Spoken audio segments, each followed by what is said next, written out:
time to get your elbows up. It's the toughest stretch of the summer for the USAC National Sprint Car Stars. 8 races in 10 nights. For some, the punishment has been too much to stand. Everybody's aiming at one driver. J.J. Yaley with an opportunity to write a page of history tonight if he wins at Lawrenceburg Speedway. It's next live on Speed. And we are live at Lawrenceburg Speedway in Lawrenceburg, Indiana. Coverage of the United States Auto Club National Sprint Cars. It's the Valvoline Indiana Sprint Weeks from Lawrenceburg here on Speed. Hello again, everyone. I'm Rick Benjamin, joined by former USAC National Champ Larry Rice. Great to be with you tonight for a terrific night of racing, Larry. 68 cars on a very tough racetrack. It is a very tough racetrack. They've got a lot of water on it. It's got a high bank, and it's a little bit rough. But I think it's going to put on a terrific show for the fans the way it's prepared. We've time trialed all the cars. 36 cars will make it to the heat races tonight. Just making the feature will be difficult. It's very difficult just to get in the main event. That's what makes J.J. Yaley's feats so unbelievable. He has won 3 of these races so far. They've had over 45 cars at every event. So it's been very, very tough, and he still wins. Jay Drake has had a sensational season. He can't quite catch Yaley. Any other year, Jay Drake would be the guy that everybody would be looking at. But because Yaley has just been on top of his game, nobody can catch him.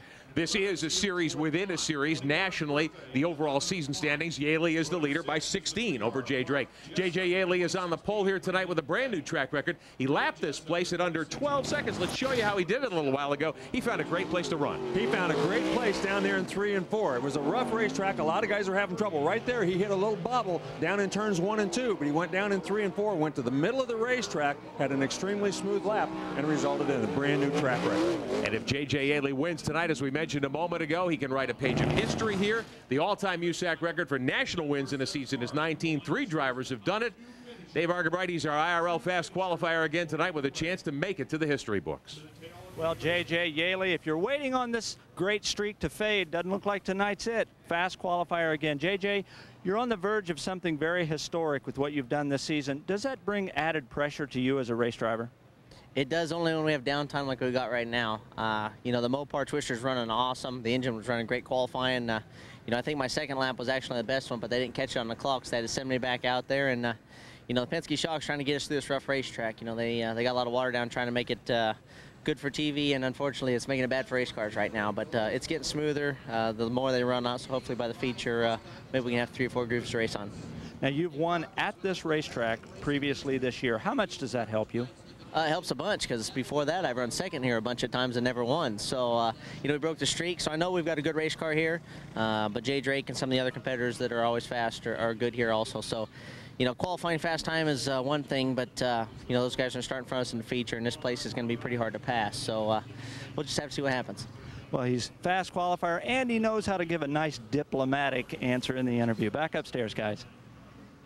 Yaley has 18 of those national victories so far this season. Larry Rice, 1 more. If he gets it tonight, he'll tie that unbelievable record. Yeah, and it's very early in the season. He's got a long way to go, so I don't see any way that he's not going to at least tie or break that record. Full house of fans here tonight. There are so many cars here that USAC has decided to run 2 non-qualifiers races, if you will, just to get 4 cars to go to the heat lineups. Yeah, they have 67 cars, the most they've ever had this year, so it's been a terrific qualifying and practice session so far. Tony Elliott and Charles Davis Jr. from Arizona made it out of the first 6-lapper. Second 6-lapper about to unfold. We'll take a quick timeout and be back for the heats and the feature tonight from Lawrenceburg. Heat race number 1 looks this way. And welcome back to Lawrenceburg Speedway here on Speed with Larry Rice. I'm Rick Benjamin. Dave Argabright is on pit road. Live coverage tonight of the USAC National Sprint Cars and a full house of fans. And Larry Rice, this is a traditional sprint car area. Yes, it certainly is. There are at least 5 racetracks that run non-wing sprint cars on a weekly basis in this area, so it's very strong. One night earlier in the summer, there was at least 170 sprint cars at those 5 different racetracks on actually on 4 different racetracks on one night. So we have 25 or 30 regulars in the USAC National Sprint Car Tour here tonight, and another 30 or so who are weekly racers who came on a temporary permit. That's right. They all come in, they all run. A lot of local guys who run here on a weekly basis will come out here and run a race like this just to kind of see how they stack up against the tall dogs. Cars getting pushed off for the first qualifying heat. 10 laps. laps because we're on a quarter mile. How hard is it to race these cars? We were at Lima Land, we were at Anderson earlier this year. These 800 horsepower cars on a quarter mile, it's a handful. Well, it is a handful, and these little racetracks, all the races in this series so far have been small quarter-mile races. They end up at Terre Haute on a half-mile, but it really tests you. You really got to have your race car set up. So the field getting pushed away. Some great stars in this show. Let's show you the starting lineup. Travis Rylett. Now, he's from Farmer, Texas, in his own F&J Construction 2019. Scott Orr alongside in the 88 from Columbia City, Indiana. Second row, Mike Miller in car number 82 from Wapakoneta, Ohio. And Derek Davidson is a USAC regular from Lafayette, Indiana. That's the 17B. The third row, Jonathan Vennert in the 54. He's from Vincennes, Indiana. And veteran Brian Tyler. We saw him win at Anderson earlier on the pavement. He is from Parma, Michigan in the familiar number 6. Final row, Mike Spencer in the car number 26 from Temecula, California. And there he is, J.J. Yaley and Tony Stewart's number 20 shotgun on the field. Yes, and remember, you have to finish in the top 4 in order to transfer into the night's feature race. And it really is kind of a disadvantage for the guys who have the fastest times, because on a tough racetrack like this, starting in the back, it makes it very difficult.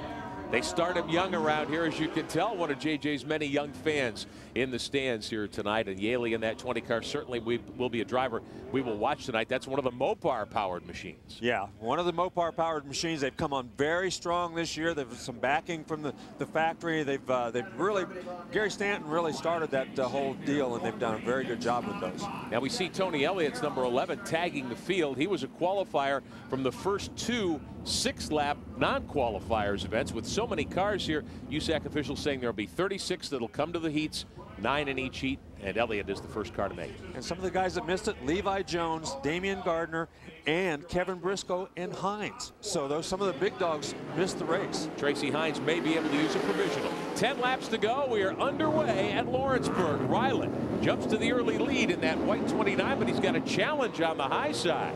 Yeah, and you can see these guys, they're running pretty much all over the racetrack. Low side, high side, all over the place. Rylett goes back into the lead. Travis Rylett from Texas. He races in the NCRA and other series around the country. And here's Yaley working his way through the field. Coming up alongside the 82 of Mike Miller already. Yeah, he's already moved his way into the field as far. Oh, car in trouble, yeah.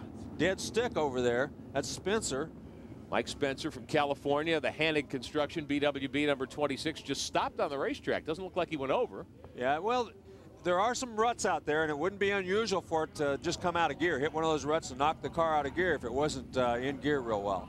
Now, J.J. Yaley, as we mentioned at the top of the broadcast, 18 national USAC victories in Silver Crown Sprint Car and Midget competition. Sprint cars is really where he's dominant. He's won 10 features so far. A lot of them have been on dirt. And that combination he's got with that twister chassis, very few teams run it. He's very fast with it. He's very fast with it. Now, another amazing statistic is that there have been 22 races. He's been in the top 5 21 times. That's unbelievable with the grade of competition that you have in these USAC sprint cars. Consistency counts in terms of the national championship. There it is, Yaley at Lawrenceburg. Only 1 win in 9 tries, but his 1 win came earlier this year, the 31st of May. Yeah, he's had a great year everywhere, but top 5s he's been terrific with all year long. 6 of 9 times here he's been in the top 5, so certainly a driver we expect to see good things from tonight. Interesting mix of cars and drivers here, as we mentioned, with so many drivers invading to run this Valvoline Sprint Week series. Yaley picked up a midget win here earlier this year, so he certainly knows this place very, very well. Travis Rylett, a young driver, won $50,000 last year in Iowa in a non-wing challenge race. Yeah, he did, and that really was his first big victory, at least the first time that I'd noticed him having a big victory, and it was a lot of money for anybody, but for that young man, it was big bucks. And he will have the restart pole here in this 10-lap qualifying heat. It'll be a single file restart. First of 4 qualifying heats tonight for the USAC National Sprint Cars at Lawrenceburg. Green flag is back out on lap number 2. You see Mike Miller right down to the bottom of the racetrack. He's a guy who runs here pretty much every week. But J.J. Yaley went to the outside of the racetrack, now goes to the middle, and he goes by both of them at the same time, right through the middle of the racetrack. Yaley headed for the front. Travis Rylett is your leader in that white car with the yellow chassis, the number 29. And that's Yaley and the Tony Stewart, number 20, right behind him. Yeah, you can see he's catching him a little bit right now. Meanwhile, back for the transfer spot, these guys all over each other, trying to, oh, look at this. That's Derek Davidson in the white number 17 car. He moves into the transfer spot. Getting around Mike Miller in that orange 82 who gets bumped. Brian Tyler's got his work cut out for him if he's going to come up and qualify here. And look at Tony Elliott. He, remember, he wasn't in the top 32, had to start scratch on the field, and he's passed 3 or 4 cars here early in the going. Let's take a ride with Elliott out of turn 4 at Lawrenceburg. You're turning the wheel here all the time. This is, you don't run any straightaway here. No, there's not much of a straightaway. It's pretty much a circle here as we take a look. Car stopped over there. Scott Orr in the 88 has come to grief just off of turn 4. Two-time modified champion. They run the IMCA modifieds around this region of the country, the small block claiming rule cars. He's been the modified champion at Eldora Speedway, a place we'll visit in September for the Mopar Million for the USAC Sprint Cars. Yeah. Can't wait to get there. $1 million.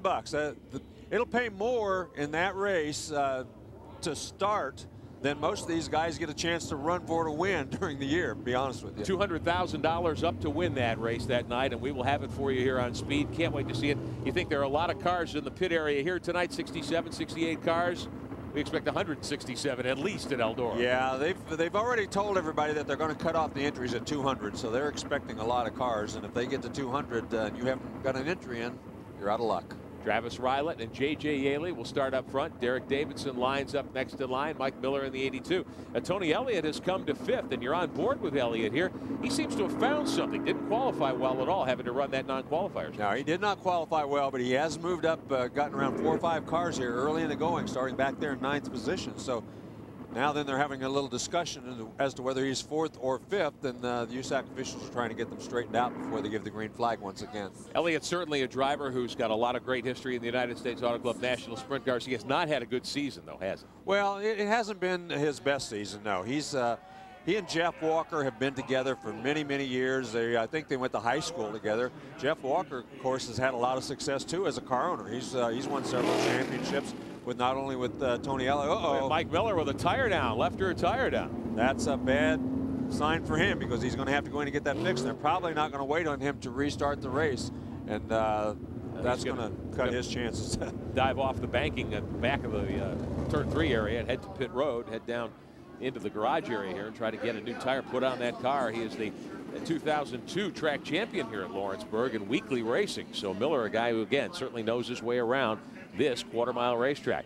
Yaley and Rylett up front. This ought to be a great battle down into the first corner. Yeah, remember, they revert back to the last complete lap before the yellow flag. So they're trying, some of these guys think that they were in different positions, but they have to go back to the last complete yellow flag or green flag lap. Now, Rylett has only run a couple of these Sprint Week shows. Remember, this is the 6th of 8 in 10 days. Tomorrow night, there's a race in Bloomington. Saturday night, they finish up at Terre Haute. We'll have coverage of Terre Haute's event for you in a few days here on Speed, so we're looking forward to that as well. Meantime, there is Yaley. He's made it from the back of the field to the front for the restart. J.J. Yaley takes him to the green with 4 to go, I'm sorry. And look at Elliott. He goes right to the bottom of the racetrack, but actually loses a spot. So now that he's not back out of the featured race, he's got to gain another spot to get back in. Tony Elliott at the bottom working on Derek Davidson for position. Elliott has found something on the low side of the racetrack. That's Davidson in the white 17 car right in front of him. That's Brian Tyler up there in the orange car who went around him. Now Elliott goes around Davidson. Davidson, who moved up early, is falling back. J.J. Yaley leads the first qualifying heat. We ride with Tony Elliott. Elliott headed to 4th spot. He's gotten into a transfer position. That's a great drive for Tony Elliott. Yeah, he certainly has had a good run so far in this race. And I think when he went out fairly early to qualify, and the racetrack was pretty rough. And I just don't think he had the race car set up for that rough racetrack. White flag waving. Yaley is the leader.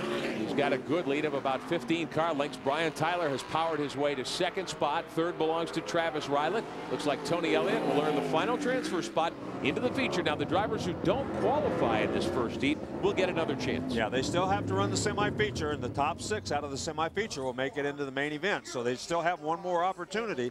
But remember, J.J. told us how hard it was going to be to pass. It's very hard for him. He went right around those guys. This is a wide racetrack. You certainly wouldn't say it's just a one-groove track. No, especially tonight. They've got a lot of water on it. You can run the top, or you can run the middle, or you can run the bottom, depending on how you have your race car set up. All right, so the first qualifying heat is in the books tonight here at Lawrenceburg. And J.J. Yaley started at the back in 8th spot, made it to the front in just about 4 laps. Yeah, he really he's on top of his game. We talked about this twister chassis. It's different from most of these other chassis. It's got sway bars on it, and it's got coil springs in the front. But he's been running this car. He's been working with this car for a long, long time. Some of the other competitors have started to put these sway bars on and try to kind of mimic him a little bit. But he's the one who has worked with it now for about 4 or 5 years, and he's really got that car figured out. If you look at it up close compared to some of the other chassis that we see in the series, the more typical entries that many of the teams field, there are some distinct differences. There are some distinct differences, and like I said, it's a lot of things to fiddle with, a lot of gadgets on there, and that's why a lot of guys don't like to do all that. National Sprint Car point leader J.J. Yaley's with Dave Argenbright. You know, I always enjoy talking with you, JJ. I got to tell you, I'm starting to run out of questions to ask you. We've interviewed you so many times, but tell me about track conditions. What's this racetrack going to do, and how is it different now than what you saw during qualifying? It seems to be a little bit rougher in 1 and 2. You know, the Mopar car is hooked up great. You know, Penske Shock's trying to get us through these holes the best they can, but it's pretty tough. You know, my hat's off to everyone that's been helping us out this year. Redline Oil, Ron Davis Radiator, Plainfield Equipment, you know, especially Mopar, and this twist chassis is working good. But you know, the question you have to ask me next if I'm going to be able to make 30 laps on this thing, because it's going to be tough. I'll go back and have a Red Bull. Maybe they'll give me enough energy. Well, that's what we're going to watch for later tonight. See if everybody has an energy drink in their pit area.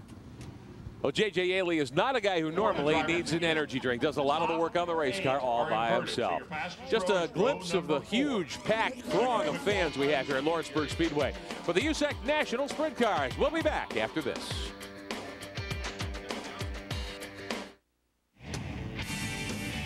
Back live at Lawrenceburg Speedway on speed. Second heat is on the racetrack. JT Stapp on pole from Greensburg, Indiana on the 5J. Veteran Eric Gordon in car number 62. That's one of the BWB cars. He's from Indianapolis. Second row, Kevin Biesecker from Greenville, Ohio in the family number 15. And Critter Malone from Speedway, Indiana in the 97C. Third row, Shane Cottle from Kokomo in the 4M. And Bud Kading, who's won one of these races this week from Campbell, California in the BK Motorsports 29. Final row, J.J. Yaley's teammate Corey Kruzman from Ventura, California, the Tony Stewart Mopar machine. And Jerry Coons Jr. from Tucson, Arizona in car number 10, the R&D Racing Stealth. Gurney, he was very quick in qualifying. That's why he's back there in 10th and 8th spot. Yeah, he was quick. That's the best qualifying we've seen him have all year long, really. And we are riding with Jerry Coons, and there is a car in the field as well, a 9th car, one of the cars from the non-qualifiers races. 10 laps to go, 4 make it to the feature. You're riding with Jerry Coons right behind Bud Kading. Yeah, you can get an idea of how rough it is. You just saw one of the cars up front there bouncing through the holes as we're looking at Bud Kading in that red car right in front of him. And you can see there's mud all over his face, too, and he's seeing the same thing we're seeing through that camera. This is extreme sprint car racing, extreme short track racing. JT Stapp is your leader. Second spot, Eric Gordon fighting for the position. Well, JT bicycled and went up over the berm in 2 and falls all the way to the back of the pack. So here's Gordon on the high side. He's going to lead the second lap around. Yeah, he's got a nice job. He's basically known as a pavement driver, but he's done a great job here tonight so far. Look at Kruzman, though, as Kruzman has come up to second place from deep in the field. There's the cruiser right behind in that other Mopar liveried car, the number 21, part of the Tony Stewart stable. Kruzman is on the gas hard. Former SCRA champion, won the Indiana Speedway Championship last year. Yes, he did, but he hadn't had near as good a season this year, but right now looking a lot better. That's a brand new chassis. That's a Keith Coons car that they've been running the TRC, but they've just switched. Battling for third spot here, that's Critter Malone in the 97. And right alongside him, the 4 car of Shane Cottle from Kokomo. But Kading back in 5th spot. Yeah, Kading having trouble back there, hasn't been able to get around. Critter Malone, a young man that's run midgets most of his life, but he's doing a nice job there hanging on to that 3rd spot. Watch Jerry Coons in that black number 10. He was very quick in qualifying. We're riding with him. He's trying to go to the bottom and make some ground up. Can't seem to do it. Now, he's tried the bottom. He's tried the top. But look at Kruzman right around the bottom. But see, that banking gets you off of the corner so well. That bottom is so flat here that you just can't get off the corner. There Kruzman does it again. He gets to the bottom, but he can't get off the corner good enough. Last time around, the quarter-mile high banks in Lawrenceburg. The 62 is Eric Gordon. He's led much of the race. Kruzman in that black and white 21 trying to get through on the low side and steal the win. There he goes. Eric Gordon made a slight mistake. Went up over that cushion, and he, you know, lost the lead.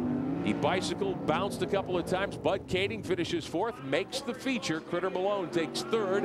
2nd spot, Gordon comes back, even though he had to get out of the throttle. And Corey Kruzman comes home the winner.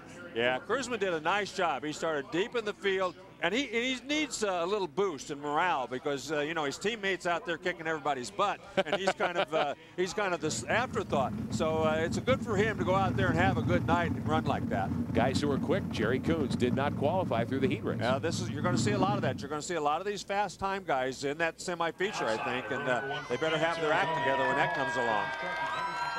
So a big victory in the 2nd qualifying heat. Corey Kruzman joins his teammate J.J. Ailey in victory lane. We'll be back with the 3rd qualifying heat in a moment.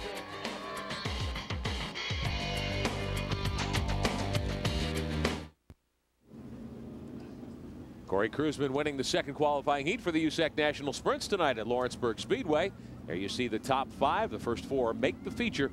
The rest will have to try through the qualifiers race. Downstairs to Dave Argabright. Well, he climbed out of the car. Corey, you called it a rodeo. Elaborate a little bit. Rough racetrack? You know, it's extremely rough out there tonight. They've, I think, put some new dirt on it, and we've had some rain off and on, and it's like the 8-second rodeo. But I got to thank Keith Coons for giving me a good race car, and obviously those Sanders torsion bars are working tonight, and Hoosier Tire, and definitely Tony Stewart for putting me on a good race car. Now, you relocated this summer from your home in Ventura, California, and you're running all the USAC races. Tell me, is it what you expected, different? No, really, it's not. I mean, we've come back here before with the West Coast team when I used to drive for Harlan Willis, and we've always seemed to struggle back here. And we've come back and we've run some for some of the guys like Keith Coons and Tracy Potter at Quick Change, and you know, they helped us out and they got us going on the right path. And now it's like that learning curve started over again. So we started off with a great race car from Larry Brown at TCR, and we decided that that's a great California car. So we've made a change to Keith Coons cars, and seems so far we've run it about 3 nights, and we've been pretty tickled to death. Well, guys, how is it they say it in rodeo talk? Rider to the bell, boys. And he did that in style. Kruzman wins the 2nd qualifier. Your lineup for the 3rd 10-lap heat tonight: Jimmy Stinson on the pole from Vandalia, Ohio. That's car number 84. Ron Schumann's son Casey in the 3H out of Phoenix, Arizona, the Kurt Hawkins race car. Veteran Dave Darland, former champion, Lincoln, Indiana, drives the 25 tonight. And Kent Christian from Plainfield, Indiana, in the 1C. Row 3, Tim Spindler had a wild flip earlier this week from Columbus, Indiana, his own number 31. Brad Stevens, local driver from Cincinnati, Ohio, in the Brad Stevens number 97. Final row, veteran John Stanbro in car number 57 from Danville, Indiana. And Jay Drake, 2nd in the national points, 2nd in series points from Val Verde, California, in the Keith Coons Vital Express Coons Mopar. Yeah, and this is going to be a very tough field. John Stanbro starting back there in that 4th row, inside of the 4th row. He's been pretty tough all week long, but he's got a long way to go in this one. He's starting right beside Jay Drake. 10 laps to go, and the green flag is in the air. USAC was here in June. Last time the series came here, Jay Drake was the winner. On lap number 1, they battled it out for the lead. The 9th starter, one of the cars from the non-qualifier 6-lappers earlier. It's Tom Hesser, the 3rd, in a team car to Jay Drake, a red number 67. One car, that's Casey Schumann up over the berm in turn 2. We'll try to get back on the racetrack, but when you do that, you've lost so much time. Yeah, it's pretty tough. He stopped back there, going to get a restart, so a tough break for him. But actually, that's a pretty smart move, because now at least he gets to catch up with the field. It will put out a caution. I think young Casey has learned some lessons pretty well from his veteran dad, who has won a ton of features on the West Coast as well as here in the Midwest, and who now is the president of the SCRA, Ron Schumann. Casey will get pushed off in that 3H, and he will have to tag the field, but didn't go a lap down. Yeah, he didn't go a lap down, so he'll have an opportunity if, you know, if things are right. But it's going to be difficult from back there. Wonder if maybe the rear end locked up on the car. Well, I don't know. They just got it in gear now, so he should be okay. But as I'm talking about how tough it is to come from the back, John Stanbro came from that last 4th row up to 2nd place in just 1 lap. So he made quick work of everybody. Stanbro in the 57 has had a pretty darn good week. He's been quick several times. He's been very tough. He should have won probably at Hopstadt, and he had a little trouble on a red flag. And you can see, look at that left rear. That's not a flat tire. They run those tires very low, maybe 1, 2, 3 pounds of air in the left rear in order to get the stagger that they want. So it's not flat, but that's the way they want it right now. For years on oval track racing, fans have heard talk about stagger, where the outside tires are a little bigger in circumference than the inside. How big is the stagger? On a quarter mile like this, that stagger difference is huge. They probably between 15 and 17 inches different between the left, right rear and the right rear, and that's in circumference. So that difference helps the car turn through the corner. And the heavier, the wetter the track is, the more stagger you have to run. And there are some big right rear tires being used here tonight. 2 laps go up on the board. We're back underway. Jimmy Stinson out in front. But there's a challenge at Stanbro at the bottom going for the lead. Stanbro right away went right to the bottom. And look at Jay Drake. He followed him as he went around the bottom. Now Stanbro moves right to the top of the racetrack. You can see there's a big hole there coming off it too that he kind of hopped through but still kept going. Drake alongside Stinson battling for second. Drake in that 67 with a big red V on it. And he gets by on the bottom.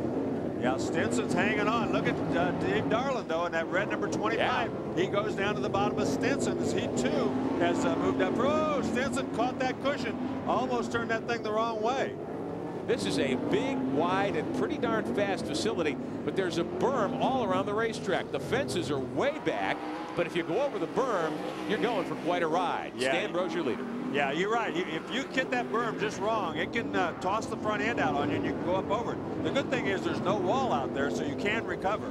Watching the cars hit turn 4, that's Jay Drake in the black and white Vital Express 67, the Keith Coons car. And Tom Hester III has stopped in the team car, making just his second sprint car appearance. He's a veteran midget driver at age 17. Yes, and this is only his second sprint car race. He did a nice job in that non-qualifiers race just to get into this race.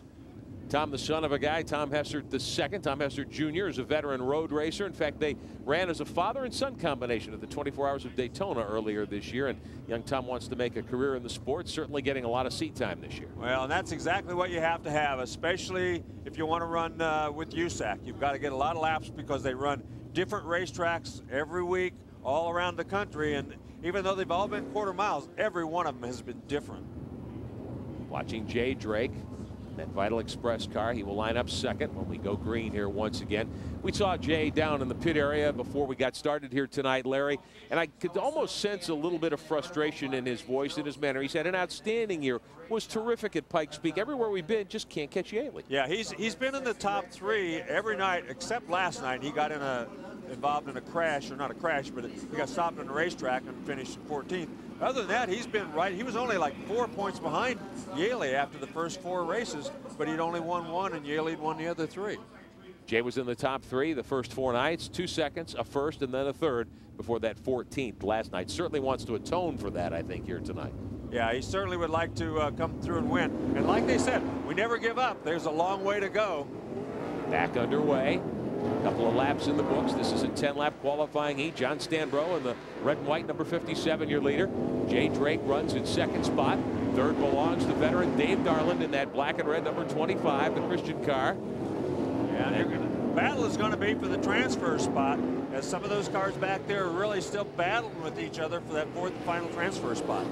Andy Stinson, who ran the winged cars last week with the Outlaws at the Eldora Speedway, was 9th in the Kings Royal, which paid $100,000 to Steve Kinzer when he won that race. There's Kent Christian in the 1C car and Tim Spindler down there in that 31 car. Both of those guys up there challenging Stinson. So anyone, and out comes Casey Schumann back from that mishap early in the race, and he too, with only 1 lap to go, is right in the hunt. That's for the transfer spot up front. Stanbro with Drake in second spot. Checkered flag will be in the air momentarily. Third at the moment belongs to Dave Darland.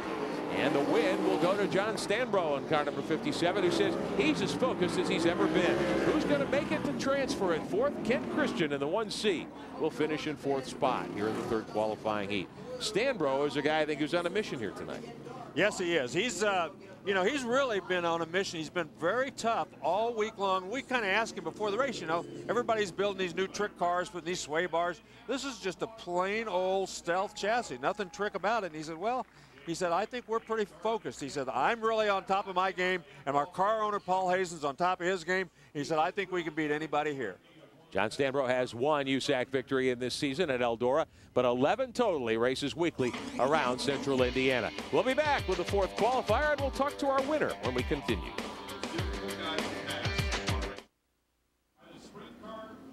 Back live on Speed, coverage of the USAC National Sprint Cars with Larry Rice. I'm Rick Benjamin. Dave Argabright in the pit area for us tonight. Qualifying heat results, John Stanbro the winner over Jay Drake. Dave Darland and Kent Christian make the feature directly. Tim Spindler finished 5th. He'll have to go to the qualifiers race a little bit later on. So Stanbro goes to victory lane, and he's with Dave Argabright. Well, the quiet one, John Stanbro, just a few nights ago at Tri-State Speedway, you had won, and JJ slipped around you at the very last. How much extra motivation does that bring for tonight? That gives me a lot of motivation. You know, he's the guy that's running up front, and whenever I'm around and he's in front of me, that makes me race that much harder because I know he's the guy to beat. Now, you've been around this racetrack a lot. What are we going to see this surface do? Will it smooth out? Will the bottom begin to come in to see two grooves?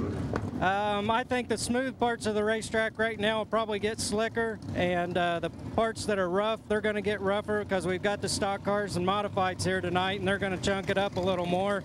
So, you know, like I said, it'll be a variety on all over the racetrack. Well, he's been around here a lot. He's having a great week, John Stanbro. Fourth in Valvoline, Indiana Sprint Week points coming into tonight's event, which just 3 races left, 5 complete, 3 to go, including tonight. Let's show you the lineup. 9 cars will take the green for 10 laps. Our 4th qualifier, A.J. Anderson on the pole from State Line, Indiana, the Monty Edison 10E. Alongside from Indianapolis, Shane Hollingsworth in the 21H. That's the Motorcraft Hoosier Tires car. Matt Neely from Robinson, Illinois has the 17. He'll start 3rd. Jason Robbins from Brownsburg, Indiana, 4th starter in the 96X. 3rd row inside, Justin Marvel from Pittsboro, Indiana, in his own number 47. And Dickie Gaines from Mitchell, Indiana, the Gaines Lubert Racing car number 70. Brian Hayden lines up 7th from Fillmore, Indiana, in the 2H. And Brian Gerster from Indianapolis in car number 77, the Roger Law Competition Welding Chassis. It has a Chevrolet motor. Terry Pletch is shotgun on the field in the 29P. He comes out of the 2nd non-qualifiers event earlier. And we're underway tonight. Brian Gerster from the back, Larry, he surprised everybody in that red 77 during qualifying. Yeah, he had a great qualifying lap. He's had a tough week so far. I mean, the first 2 nights had bad fuel and they couldn't figure out why the car wouldn't run. But once he got that car running, oh, look there. Shane Hollingsworth in that yellow car. He was about 3 feet off the ground. It looked like he hit that hole coming off of turn 2. Shane Hollingsworth is your early leader in this 4th heat race. He is only 18 years old. Won his first career sprint car made here a week ago. Started in the 3/4 midgets a couple of years back.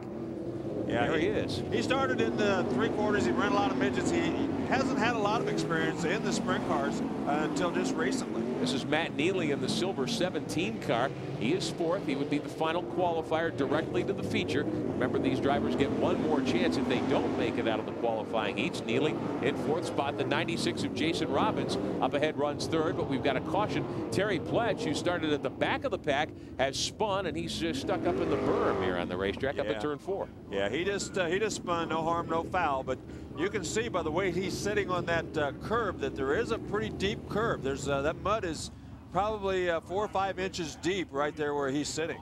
Talk about young guns in this series. We had a look at Matt Neely in that 17 from Robinson, Illinois a little while back. He's only 19 years of age, was 3rd at Putnamville earlier, and that is his best ever finish in a sprint car. Track safety crew to help Terry Pletch get off the berm, and they'll bring a push truck around. These cars, of course, if you're new to sprint car racing, no onboard starters, and that sort of thing. You have to push them. That's right. You're either in gear or you're out of gear, and you have to be push started anytime you get stopped on the racetrack. So it takes a little while to get them going. And Terry Pletch, this guy's been around for quite a while. He's at the age bracket that he can run the seniors race out at Knoxville every year. So he's still hard at it though, and still a pretty tough competitor. 57 years of age. He's just a pup. Yeah, and he won a race at Terre Haute just a couple of years ago and was really the class of the field. Finished 5th earlier this week at Gas City I-69 as part of the Valvoline Indiana Sprint Week fun. So Terry Pletch, a guy who certainly knows his way around the racetracks in this part of the world. Getting set for a restart. 4th qualifying heat for the USAC Sprints tonight. Lawrenceburg Speedway is where we are live on speed, and we're back underway.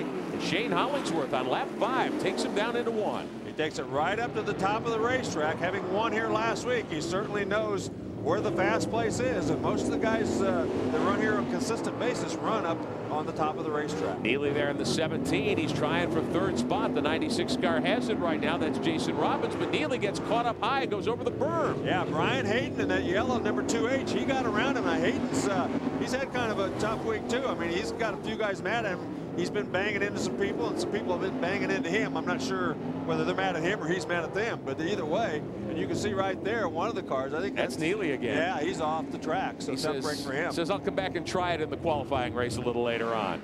Out in front, Hollingsworth in that 21H from Indianapolis. The J.J. Hadjick car bounces through one of the ruts in turn 3.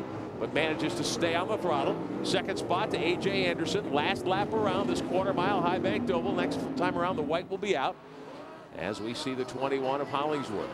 Third spot belongs to the 96 of Robbins. 1 to go.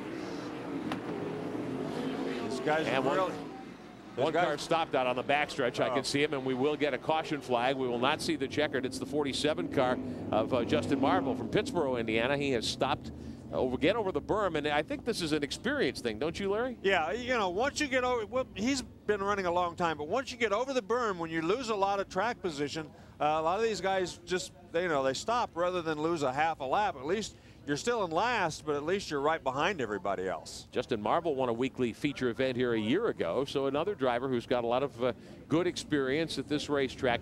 Track preparation on dirt is so critical, Larry. How different is it liable to be here tonight from what these guys might have seen earlier in the year? Well, it all depends on how much water that they put on the racetrack. I think they put a lot of water on tonight, trying to get a fast, nice racetrack for us, but coupled with the new dirt, I think that's made it a little rougher than they anticipated, and I don't think it's been this rough most of the year. Hollingsworth and Anderson will start 1 and 2. They'll see the green and the white flag at the same time.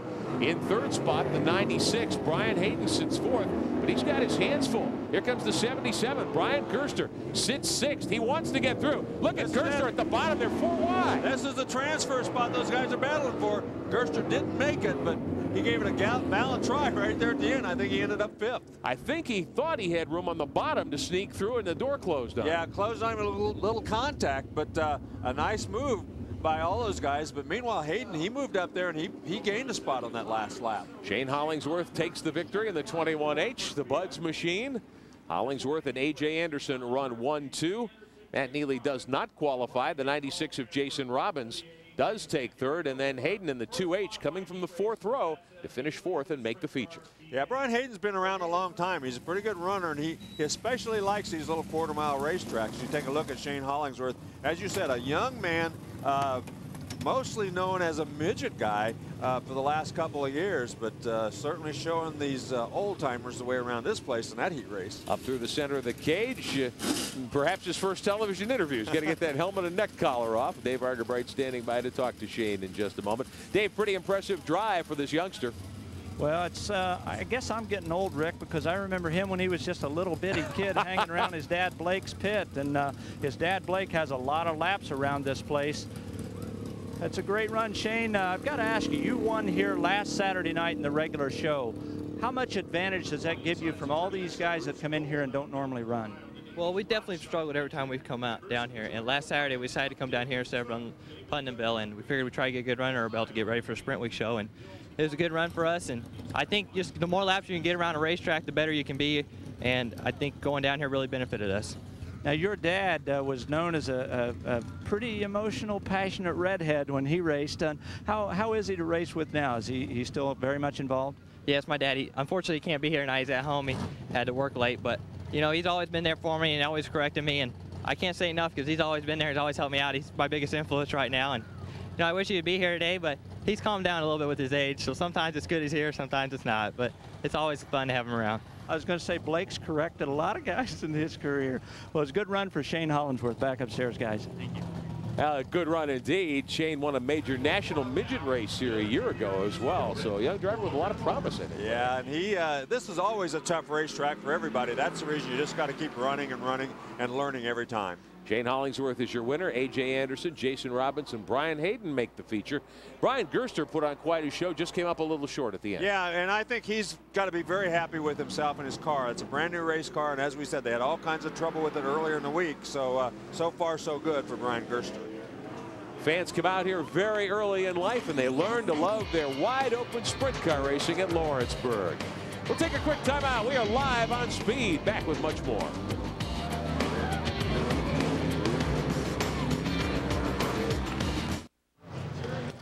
Welcome back live to Lawrenceburg Speedway in Lawrenceburg, Indiana. Coverage of the USAC National Sprint Cars tonight on Speed, part of the Valvoline Indiana Sprint Week Series.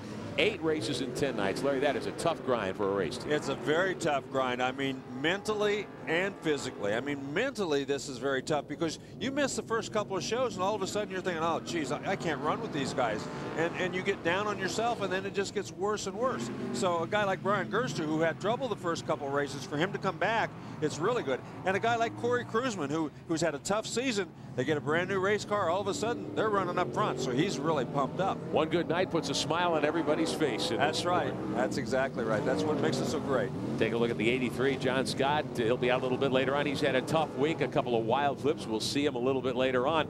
Another driver who is not in competition tonight, although his car is here, 5th in the national sprint car standings, young Boston Reed. He got his bell rung pretty thoroughly last night. Yeah, he certainly did. At Kokomo, Indiana, in the very first heat race, he got upside down, hit the wall. He hit the wall the first time very hard, bent the cage, and as you see, they did transport him to the hospital. He had a mild concussion. He did not run tonight. He chose not to. But look at that cage. The cage held up. It did its job. And it's a good thing it was there. It would have been a whole lot worse than it turned out to be. Throw that one in the crusher. There's a brand new 2B with the West Coast driver behind the wheel. Dave Argabright standing by with Mr. Reed, who's probably, I don't know, Dave, is his headache gone yet? Well, yeah, he says he's still got the headache, but I can tell you this, he's a lot better race driver than he is spectator. He doesn't like to be walking around here without that suit. Boston, how are you feeling after that ride last night? Pretty sore. Head still hurts, you know, but I'm just glad to be back to race, and Damien's trying to help us outrun the car and struggling a little bit, but I'm glad to be back at a racetrack, and we'll be back. What happened? Do you remember? Yeah, I think, you know, I just got the Lucas Oil car in turn 3 a little hot, you know, and it was kind of rough and choppy, and I think it just bicycled on us and dug it right front and tipped it over. You know, I don't know if it was a mistake or if anything I could have done to correct it, but I wasn't going anywhere and I wasn't satisfied, so I had to try to do something to get it up in the heat and transfer. But, you know, I think I may just hooked it a little hard. How long will you be out? Do you know yet what the duration will be? No, I got to go see a neurologist tomorrow morning that USAC recommends, and I'll go see him and then see how long that they say we should stay out or be in or can come back. I'd like to come back. You know, the racer in me wants to be back tonight. You know, the doctors and you know, say that we may need to wait a while, so we'll see. Are you pleased with your season thus far? Oh, by far. I mean, you got to give credit to Scott Bennick and Bill Davis for putting this package together, and Lucas Oil coming on board. I mean, for you know, a young kid coming up, be a part of this USAC program, and then have an operation like this that they put together, I couldn't ask for any better. You know, it's tremendous, and to win the opener at Eldora, you know, was a dream come true. You know, we knew we could win some, but to win one that early and then to run consistent like we have, it's been a blessing. What do you do next year? I mean, when you have a great year like you were having thus far, is it difficult to back that up the following?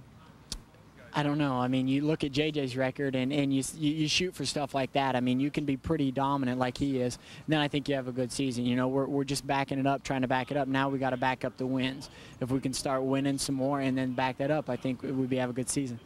Well, the worst part for this poor guy is that his crew member and all the other crew members are teasing him about, you know, don't ask him to count to 3. Listen, don't worry about that, Boston, because I know those guys, and I don't think they can count to 3 even without the bump on the head. So we'll go back upstairs. Young Boston Reed, a driver, many people think he's got a terrific future in the sport. Yes, a lot was made early in his career about him being friends with Jeff Gordon, which he is, and thought that would be a great help. But he's done most of what he's done so far on his own, and you know, he's going to be a great race car driver. I saw Chuck Gurney Jr. down there helping him early. He's back here trying to learn a little bit from him, too. Damian Gardner from the West Coast from the SCRA drove the 2B tonight, but did not make the feature, so they'll be loading that car up and hauling it off to the next couple of shows to Bloomington and then to Terre Haute to wrap up the Indiana Sprint Week. We'll take a break. Be right back with more live coverage of the USAC Sprint Cars from Lawrenceburg.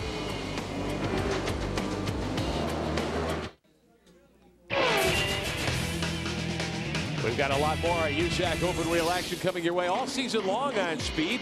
Saturday night at 10 o'clock Eastern, midget sprint cars and Silver Crown cars all competing. The Rocky Mountain Classic, the Lightning Quick Mile, Pikes Peak International Raceway in Colorado. See it all here Saturday night at 10. It's only on Speed. It was a great day of racing. You will thoroughly enjoy the action. Yeah, that was great racing out there at Colorado Springs. That's a beautiful racetrack, a beautiful area to go visit, too.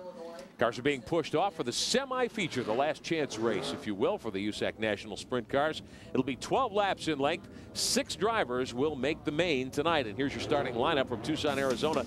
Jerry Coons Jr. has the 10 car on the pole. Alongside Roger Law's 77, Brian Gerster from Indianapolis will start second. Row 2 on the inside out of California, the BWB 26. That's Mike Spencer. And Brad Stevens from Cincinnati in his own number 97.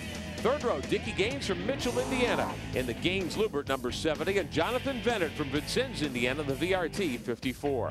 Row 4, Shane Cottle from Kokomo in the Mark Longworth 4M, Tim Spindler from Columbus, Indiana, in his own number 31. The fifth row, Justin Marvel from Pittsboro, Indiana, in his own 47. Derek Davidson from Lafayette, Indiana, the R&B Racing 17B. Next row, Mike Miller in car number 82 from Wapakoneta, Ohio, in his own J&J with a Gurney motor. That's the 82 car. Kevin Biesecker lines up 12th from Greenville, Ohio, in Rick Biesecker's number 15. Next row, Matt Neely from Robinson, Illinois, in the 17. Scott Orr from Columbia City, Indiana, in the 88. Casey Schumann out of Phoenix in the 3H in the 8th row, and JT Stapp from Greensburg, Indiana, in the 5J. Jimmy Stinson has the 84 car in the 9th row. He's from Vandalia, Ohio, in his own machine. Tom Hessert, the 3rd from Cherry Hill, New Jersey, in the team car, the Keith Coons 67X, the team car to Jay Drake's machine. Final row, Terry Pletch in the 29P from Frankfort, Indiana. Charles Davis Jr. from Buckeye, Arizona, in the Gale Davis number 94. Yeah, and this is going to be a pretty tough race. I mean, you've got some guys that start outside that top 6 that are going to be challenging some of these guys as we're riding along here with Jerry Coons in the 10 car. He will start from the pole. He's had a 7th this week at Putnamville, his best outing, but he's made all 5 features. He's one of only 9 drivers so far to qualify for every Indiana Sprint Week main event. First 5 have been run. Tonight, the 6th of the 8-race series. Coons the only driver who's got to make it through the semi. Yeah, all the rest of the guys are already in, and even though he's made them all, he really has had one good finish. The rest of the finishes have not been really all that good. He was quick in qualifying. Yeah, he was. He had a great qualifying lap. He's the first guy who found that little spot right around the very top where it was kind of smooth, and he really did do a nice job qualifying. Now, looking at Coons' finishes, other than that 7th, he's been out in the top 10 every place else. A couple of finishes in the 20s, a couple in the teens, so he needs a good run here tonight. Yeah, and you know, if he makes a feature race, he's got a great starting spot. Brian Gerster also is another guy that has a good starting position if he gets in the feature event. And that's because we go back to qualifying. Right, time. go back to qualifying and invert the top 6. Both of those guys are in the top 6, so they'll both get very good starting position. So if you time trial well and you come from the semi, not necessarily a huge handicap. That's right. You know, the semi, the only thing the semi does is it just makes your heart stop when you're in that thing because it's your last chance. You don't get another chance. The heat race, everybody's always very happy to make it a heat race. They don't have to run this last chance race. Larry, you raced a lot of cars over the years. You raced sprint cars for a long time. We hear IndyCar drivers, Winston Cup drivers talk about hitting your marks. How precise can you be with a sprint car in a place like this? Well, that's one thing about it. You don't have to be absolutely precise on a racetrack that's as rough as this one is here tonight. You can, if you find a nice spot and you hit it, though, and it's nice and smooth and it's fast, it makes a big, big difference. And there are some racetracks, though, dirt tracks, that you have to be absolutely precise, every bit as precise as you are on pavement. As the field lines up, one more car being pushed away for the United States Auto Club. We mentioned the Indiana Sprint Week's events tomorrow night, Bloomington, Indiana. Then Saturday night, we'll have coverage of the finale from Terre Haute, Indiana. You'll see it August the 7th on Speed. Next Thursday night, we'll be at Indianapolis Raceway Park for the Silver Crown cars. Boy, they put on a terrific show at IRP, and you'll see that August 9th there on Speed. Yeah, and that's a good week there, the Kroger Speed Week there at Indianapolis, where they have all the guys in town, from NASCAR down to USAC and all the rest of the guys. Everybody will be there to watch the Silver Crown cars as well on Thursday night. That's right.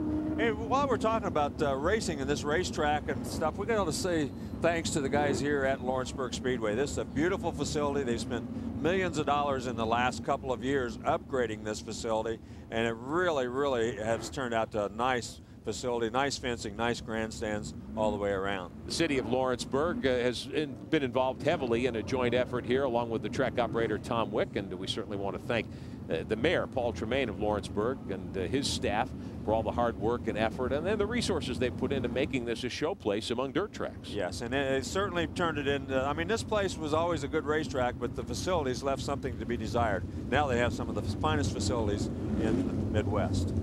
So a big field of cars ready to go. 12 laps in the semi-feature, and we are underway on speed. Jerry Coons gets a challenge. Gerster in that red 77 on the high side grabs the top spot. And look at Dickie Gaines right away. He comes in and he gets around Coons and moves him back. And Coons looks like he's got some sort of trouble. Spencer, too, is going around him. Let's take a ride with Jerry Coons Jr. up onto the backstretch. And you can see it's not gotten a whole lot smoother. Oh! Motor lets go, or at least a hose. One car up front in trouble. A big engine fire off in turn 2. That's Gerster. Of oil fire in Gerster's car. He's going to bail out quickly. Well, that engine let go a ton, it looks like. That's a tough break for him. It's a guy who has had all kinds of bad luck so far during this speed week. Looks like they finally got things turned around and the engine lets go. That's just exactly what the Law brothers and Brian Gerster did not need. We could see the smoke showing. We were looking at a different part of the racetrack, but Gerster was out front. And when that engine went, as he went down into turn 1, a little oil fire broke out. He was 4th quick qualifier tonight. Here's a look at it. Gerster on the gas out of 4. It comes down. You can see that it blew right away, and he knew he got off of the racetrack, out of everybody's way. But the oil, obviously, they had either broken oil line or put a hole in the side of the engine. The oil caught on fire when it got onto the headers out there. So Brian Gerster will put the wheel back on. They'll push him off the racetrack, and we'll see if any cleanup is going to be required. So just a lap on the board in our 12-lap semi. Last chance for these USAC sprint car drivers to make the feature tonight. We'll be back.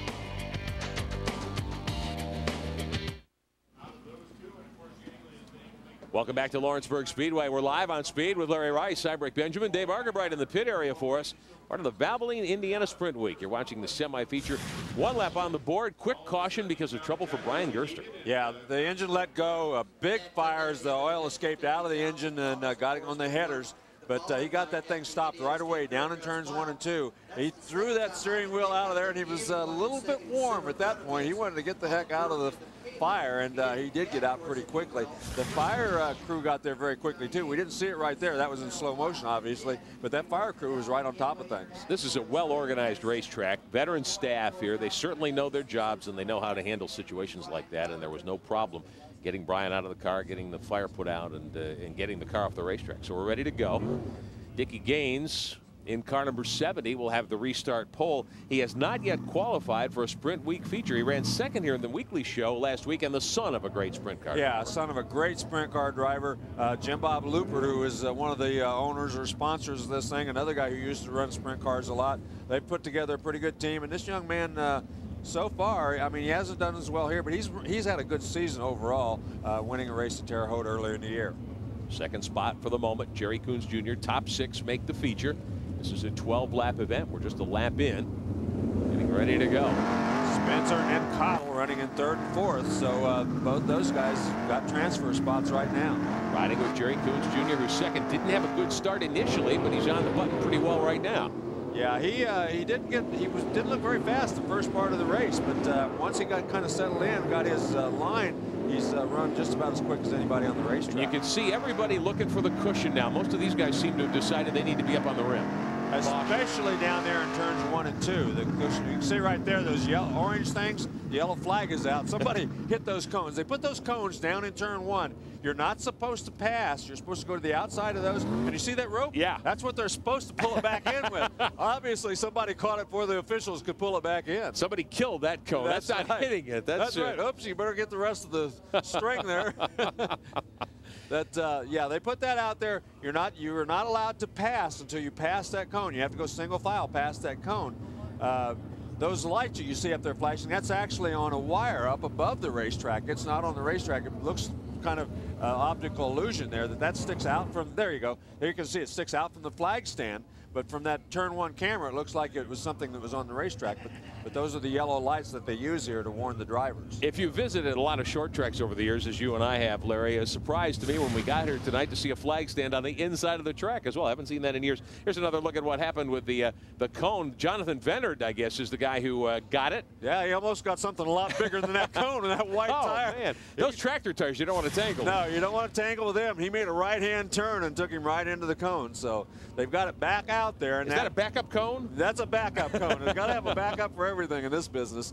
But they put that out on the racetrack. You have to stay single file past that cone. Then they drag it off the racetrack because somebody doesn't beat them to it and knock it down.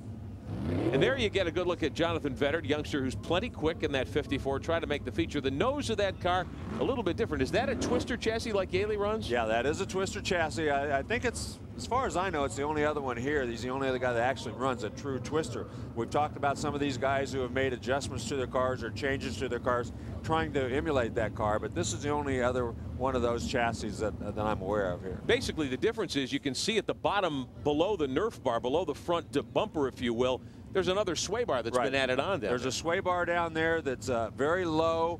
A lot of people think that really helps, and a lot of these cars that are 4-bar cars have added that sway bar, even though these are coil-over cars, that the twister chassis themselves. You can see the coil spring there on the left front.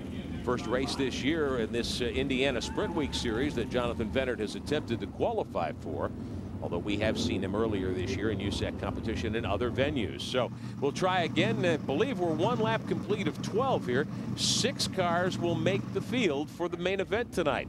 And your restart leader, Dickie Gaines, Jerry Coons Jr. right behind him. Mike Spencer in the red 26 car lines up in 3rd. And here we go. This time it looks like everybody's going to miss that cone coming off of turn 4. But they kind of spread out. A few guys at the top, a few at the bottom. One car over the berm, though, again. Yep. Brad Stevens up over the dirt, and that's a long way around in a big way. Yeah, and it's going to cost him. Right now, Dickie Gaines seems to have things pretty much in control, though. He's got that groove down in turns 1 and 2, right around the top, down in 3 and 4, just about like everybody else, moving down to the middle of the racetrack. One of the reasons they're running so high here, you can see that huge rut right there in the middle of 1 and 2. You've either got to go below it or above it. You can't run through it. Oh, Coons with big problems. We ride with Coons. The 26 got by him. He's been all over the place. Yeah, he went up over the cushion right there. Lucky he didn't lose another spot as Spencer blew by him. Jerry Coons hanging on the 3rd spot. Take a look from one of our high camera vantage points here, a little deeper in the field. There's the 31 car, Tim Spindler. He took a wild ride earlier in the week. Justin Marvel in the 47 trying to get going and move into contention for a transfer spot. This is back around 6th, 7th, and 8th. Top 6 make the show. Yeah, top 6 make the show. This is the transfer spot these guys are all looking for back there. And you can tell there's several of them right there together, all battling for that final transfer spot. Top spot, Jerry Coons Jr. has given it up to Dickie Gaines, but the race is on for 2nd. Coons got it back. There's Vennard in the 54. Wow. Look at that. He broke the shock on that car, and that thing's jumping up and down like a pogo stick. The shock broke going through that corner, hit one of those big ruts, and man, that thing looked like it was going to jump right out of the car. Caution is out, and Jonathan Vennard brings out our 3rd yellow. He has stopped the Northside Family Pharmacy car off the racetrack outside, I believe, outside turn 2, and they will go get him with a wrecker. And that was a wild sight, Larry Rice. Yeah, it was a wild sight. It looked like a pretty rough ride. So Jonathan Vetter probably done for the evening. Here's another look at what happened. You can see when the shock broke. We'll be back. 4 laps remain in the semi tonight here at Lawrenceburg Speedway. We are live on Speed Channel. Coverage of the USAC National Sprint Cars with Larry Rice. I'm Rick Benjamin. Dave Argerbright down in the pit area for us tonight. Larry, this has been quite a battle indeed. And Dave Argerbright, you've got Brian Gerster down there. You know, getting on fire is not what you ought to do to get on television. What happened, Brian? Oh, I think we broke a connecting rod in the Law Brothers car. Those guys worked real hard building us a brand new car for Sprint Week, and we had a lot of trouble last weekend, and we were hoping to get things turned around this weekend. We started off, we had a good qualifying run, and didn't get in through our heat, but I think we were going to be all right there in the B. And it's unfortunate, you know, that we don't have a huge budget, so it's kind of a blow to our team. But we got another car, so maybe we'll make another race or two this weekend, I hope. Well, that 77 car is well known. We know he'll be back. So Brian Gerster done for the night. He had that car catch fire. We saw it a few moments ago. Gaines in the 70 is going to be a restart leader, but young Spencer right behind him, just 21. Mike Spencer from California restarts in 2nd. Yeah, and he was very tough. He was really gaining. Oh, look at those spins. Jerry Coons almost drilled him. He's back on it, though. Yeah, several cars. Another car off the edge of the racetrack down there. Several guys have a big problem there on the restart.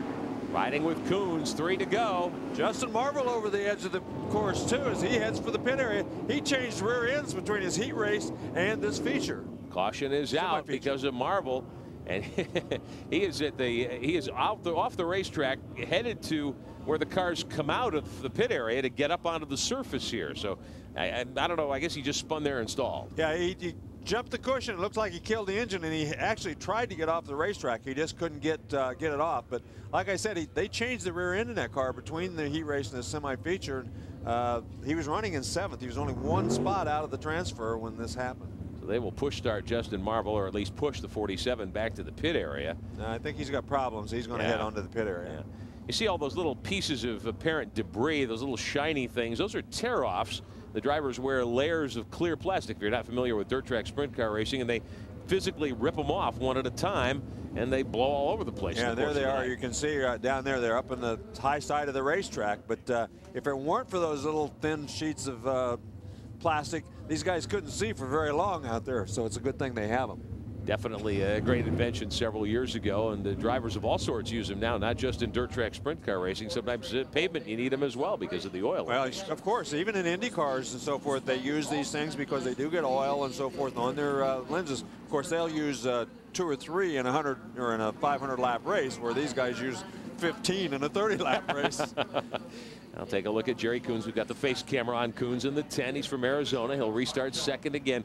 He's certainly worked hard to run second at this point. Yeah, he has. He got back around Spencer on that restart as Spencer almost spun. And so far, Gaines has been able to hold off everybody, though, and hang on to this lead. A couple of laps to go in this 12-lapper. 9 complete up on the board. 1 car to the bottom trying to gain ground. It's Tim Spindler in the 31. Derek Davidson up to 5th, though. Spindler doesn't have that move pay off.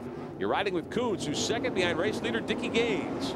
Yeah, those guys up front battling each other pretty hard. So far, though, Dickie Gaines has pulled out into about a 4 or 5 car length lead and looks to have things pretty much in hand. Spencer rides third. White flag is out. This is the battle for the final transfer position. Spindler in the 31, Davidson in the 17. Yeah, he certainly has. We got another spin down there. The 88 car has gone around. That's Scott Orr from Columbia City, Indiana, in his own Orr Motorsports Stealth. Yeah, and that's Matt Neely, who's pulled up into that close to that last transfer spot. So he's running in 7th right now. And it was pointed out to me by our helper here, Kevin Oldham, that also is a twister chassis. So there are 3 of them here, not just 2.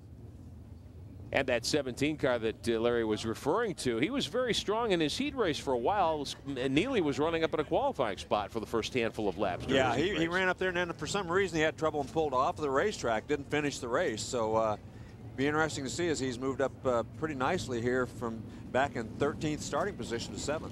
So let's set the scene for you. We're watching the semi-feature tonight. Last chance race for these USAC sprint car drivers to make the 30-lap main event that'll be upcoming very, very shortly. Dickie Gaines on the pole in the 70 car. Really hasn't had much of a challenge. Second spot to Jerry Coons. Mike Spencer is 3rd. Shane Cottle is next in line in 4th. And you're watching Gaines in the 70, who will bring him to the green flag. 6th position. Final transfer spot, the 31 of Tim Spindler at the moment as we watch Gaines, and they get the 1 to go. They will not restart this time around. Yeah, Neely behind him in 7th, and Hessert back in 8th spot. He's done a nice job. He's only a couple of spots out, so he's still got a couple of laps to go. Ought to be a wild last lap or 2 here. We've had a lot of problems trying to get this one completed here. A lot of cars have run into difficulty. Larry, I was noticing last time around from Jerry Coons' onboard camera in turn 2, where there was a big rut earlier, seems to have gotten much worse now. Yeah, if you're in the middle of the racetrack coming off of turn 2, you're in big trouble because it's a huge, huge hole there. Everybody's running either above it or below it. Here comes Gaines, green flag in the air, and we're back underway in the semi. 2 to go. We should see the white flag very, very shortly here. Gaines takes off. Tim Spindler went to the bottom of the racetrack, tried to give a little slide job, did not make it work, and has to settle for 6th place as Neely's right behind him. White flag waving. Neely in that 17 wants that final qualifying position, and he goes to the high side, almost gets him. Spindler gets back by. Yeah, Spindler kind of forced him off the edge of the racetrack, and he's coming back. He's going to still give it a shot. Didn't quite do it. Tim Spindler in the 31 car makes the main event. Final qualifier out of the semi here tonight. Your winner is Dickie Gaines. Jerry Coons is 2nd. Mike Spencer finishes 3rd. We'll take a look at the final order of finish and the qualifiers out of the semi feature. And we will talk to Dickie Gaines when we continue tonight. We are live on Speed. Coverage of Valvoline Indiana Sprint Week from Lawrenceburg Speedway. Keep it right here.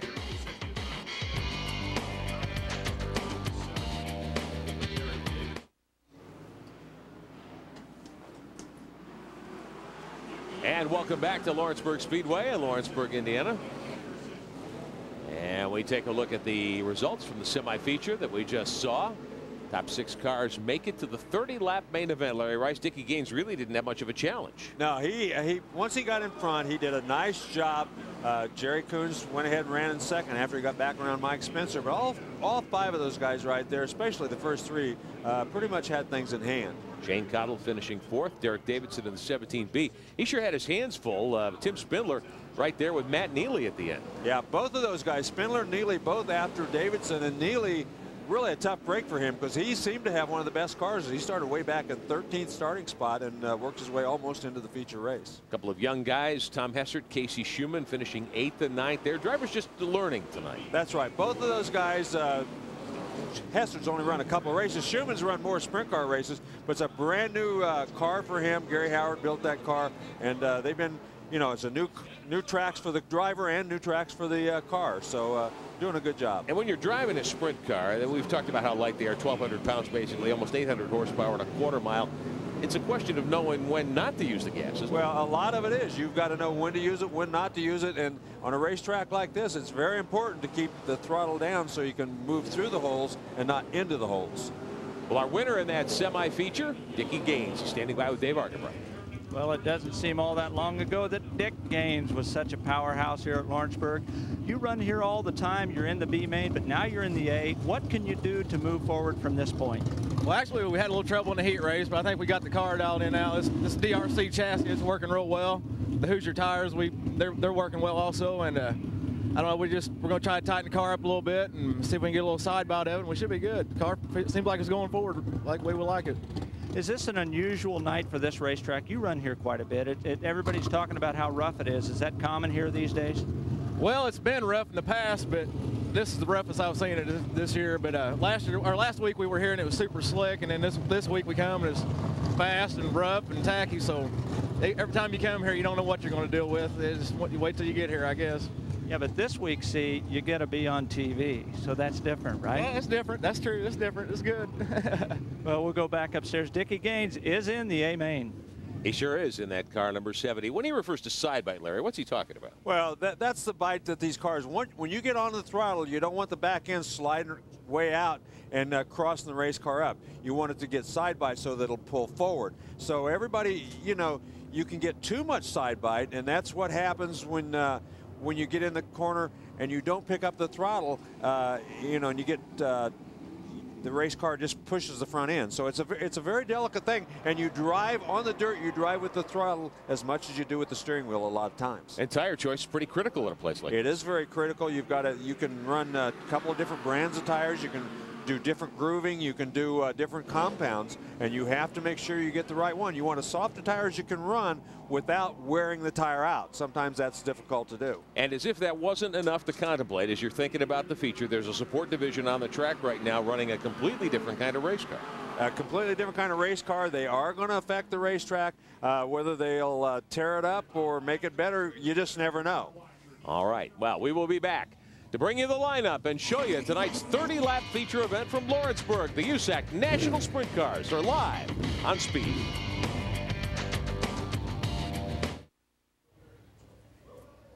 Back live at Lawrenceburg Speedway with Larry Rice. I'm Rick Benjamin. Dave Argabright in the pit area for us tonight. And as we've mentioned a couple of times tonight, this is part of a 8-race and 10-night series, the Valvoline Indiana Sprint Week. It's a tradition. This is the 16th renewal. Let's show you some of what's happened in the first 5 nights of action getting to tonight's run at Lawrenceburg.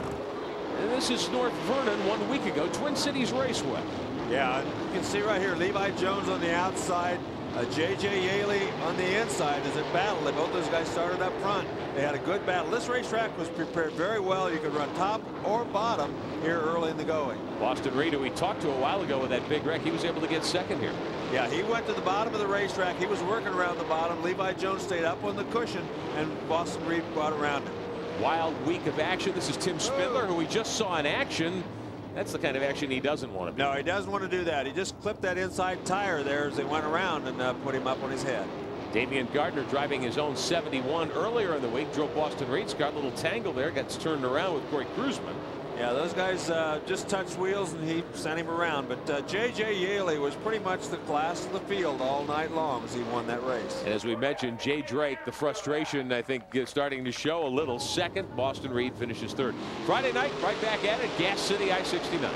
Yes, and Yaley had a great qualifying run, started in the front row, jumped out in the lead. You can see there's cars running back there 2 and 3 abreast. Once again, a racetrack that was very well prepared.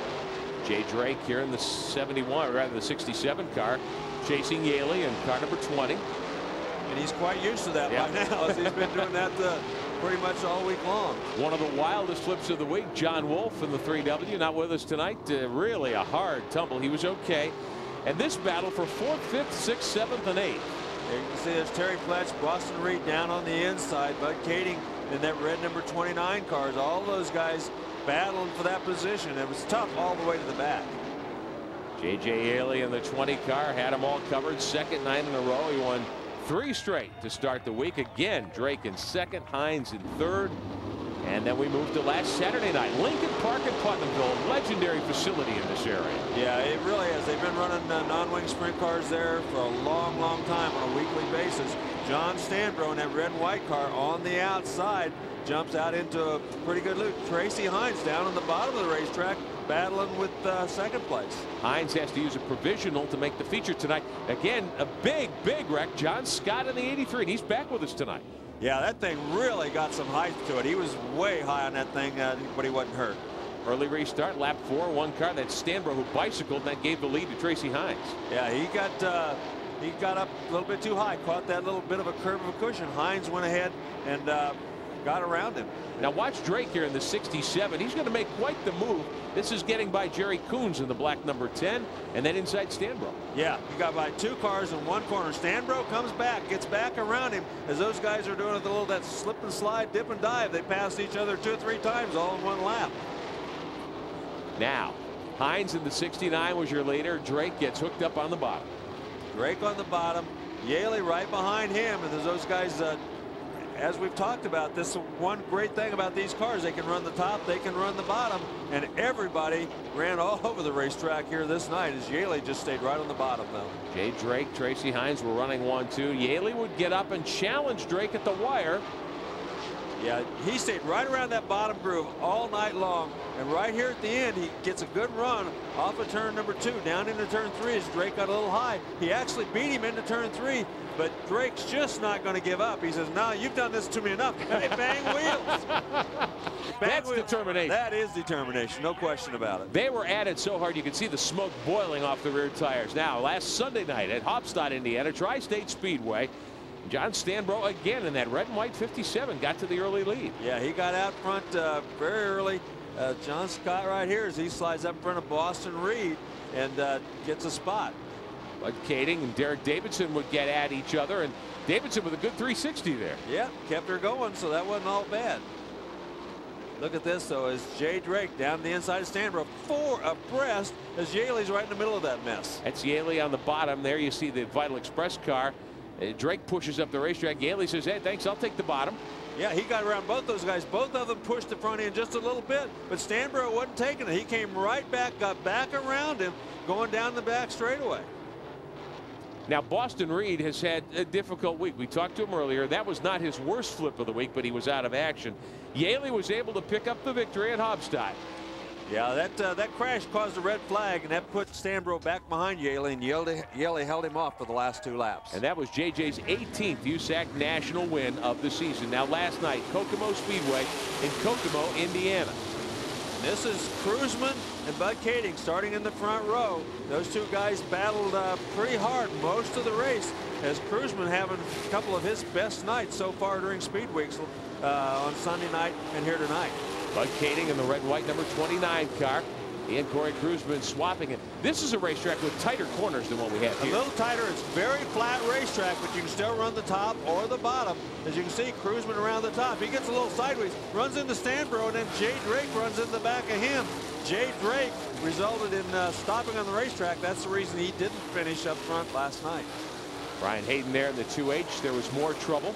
Stanbro got into it, nearly got into the wall a ton, managed to get back on the throttle. No one had anything for Bud Kading last night. No, once he got going, he was right on top of the game, and Kruzman in the end had to settle for second place. So Bud Kading, your winner one night ago at Kokomo Speedway, and that is a quick look at the first 5 nights of action in Valvoline, Indiana Sprint Week. Now, we've talked about J.J. Yaley and his opportunity to write some history in the United States Auto Club this year. USAC Racing's been around since the 50s, 50th anniversary not far away. 19 is the record. 3 great drivers are tied with that mark. Right. A.J. Foyt in 1961, Sleepy Tripp, and his were all in midgets. I don't think he ran several different divisions like most of these guys did. Jay Drake just a couple of years ago, and now then Yaley, who looks like a sure bet to beat that record. Yaley with 10 sprint car wins on the season so far, 5 in the Silver Crown Series, 3 midget wins at this point, 18 altogether, a chance to win his 19th here tonight. We'll see how it plays out. The feature is yet to come. We're at Lawrenceburg Speedway. We're live on Speed. We'll be right back.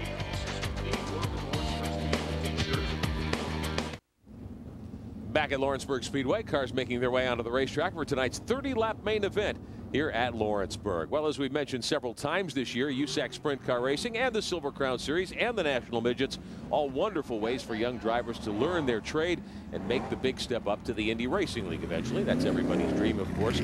David Steele got quite an opportunity last Friday night at Nashville Super Speedway. He made his first start in an Infiniti Pro Series car. The story of that race is tonight's IRL connection.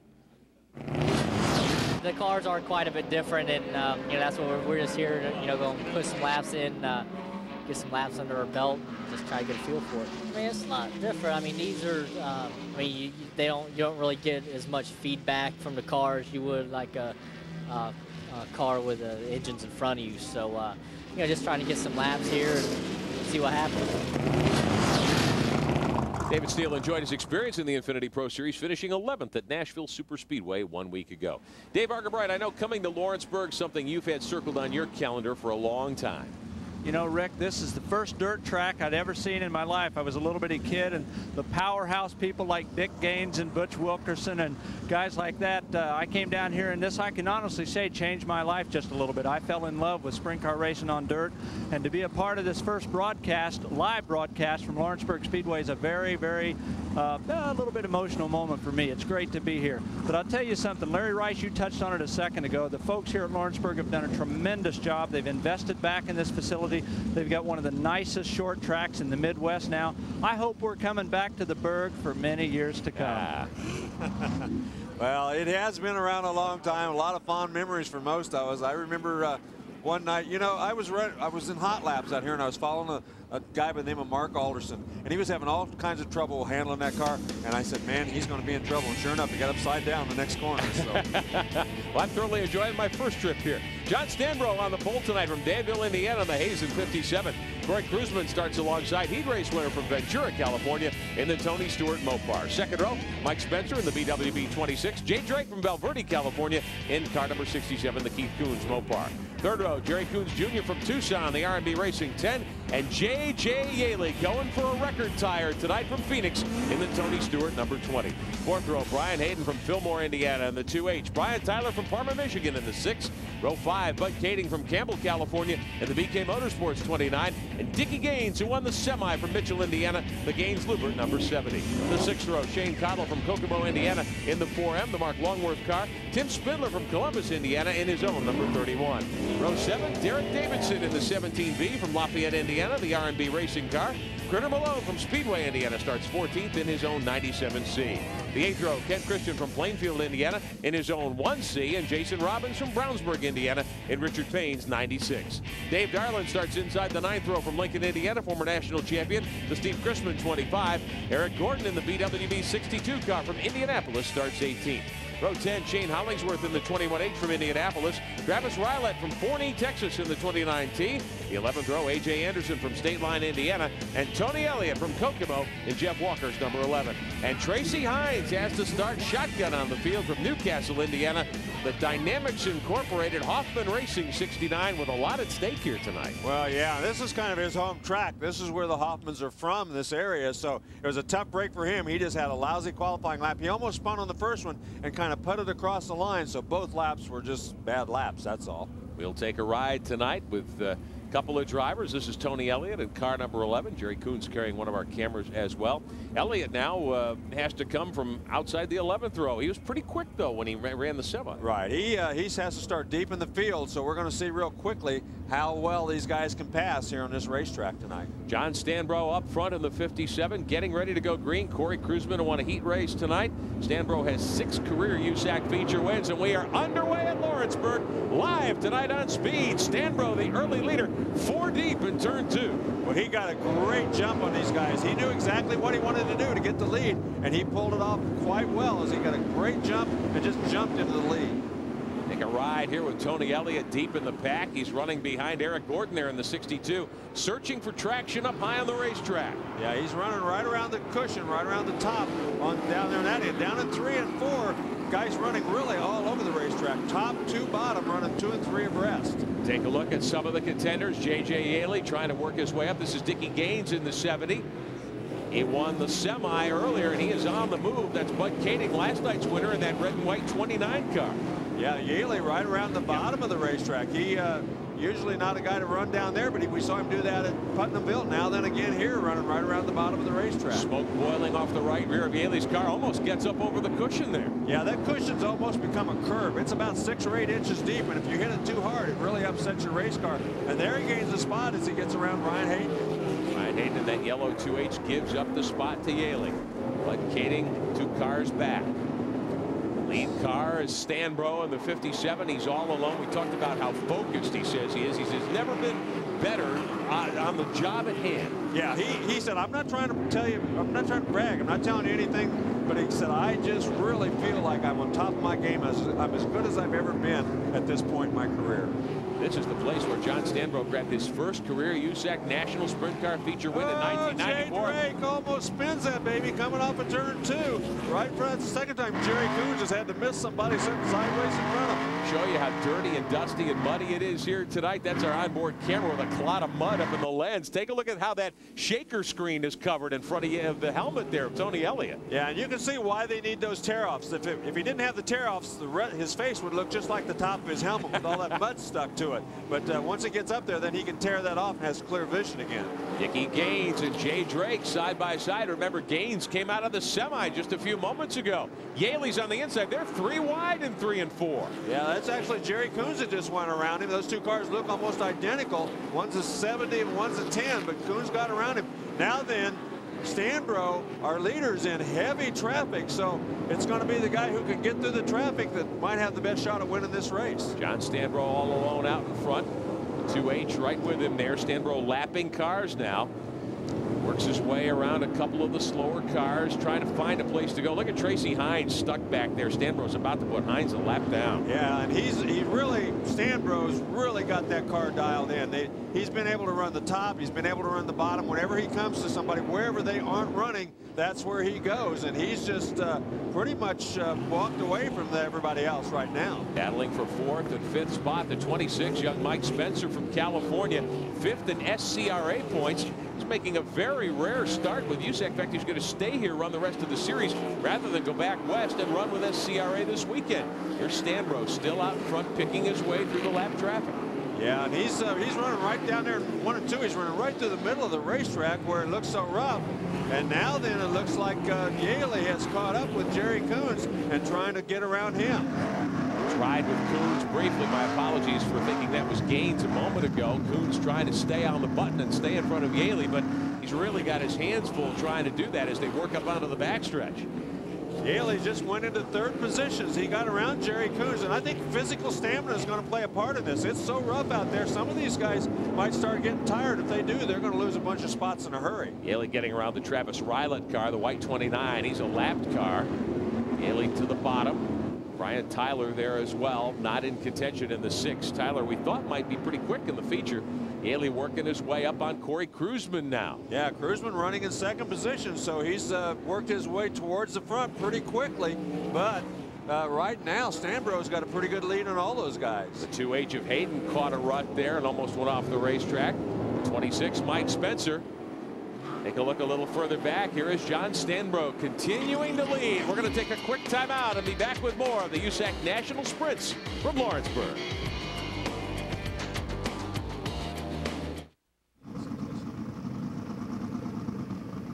Back live at Lawrenceburg Speedway, Lawrenceburg, Indiana. On speed, the Valvoline Indiana Sprint Weeks, the USAC National Sprint Cars.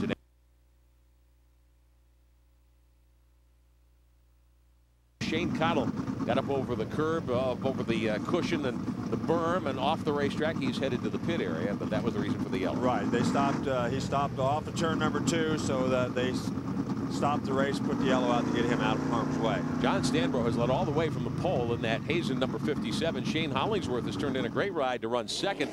J.J. Yaley, the guy who everybody's pointing for, sits third. Jerry Coons in the 10 has turned in a good ride.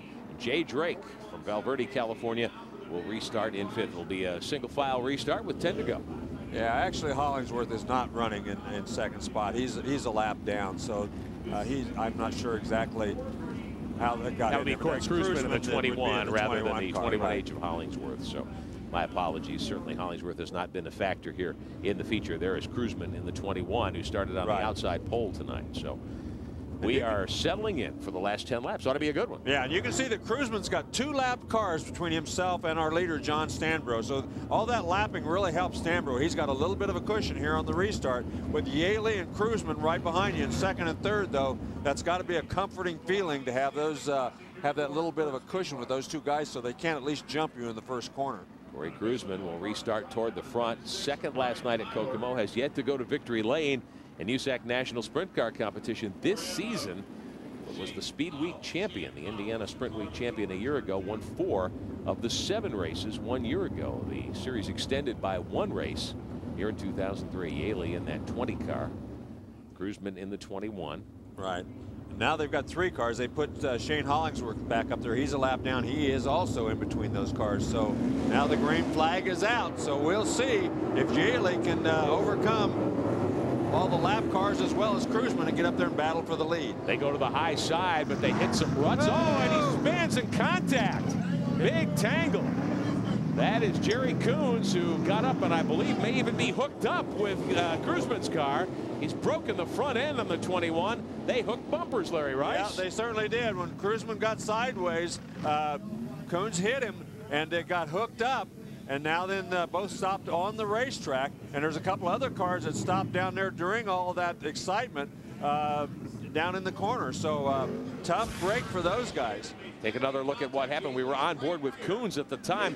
Yaley and Cruzman were racing hard. Cruzman got turned around and Coons really had nowhere to go. Yeah, and Yaley, he got in that mess too. And I think Yaley might have actually touched Cruzman to begin with, that got him sideways to begin with. See right here, right there, he made contact with him. He fell back and then Cruzman got sideways and Coons had no place to go and ran into him.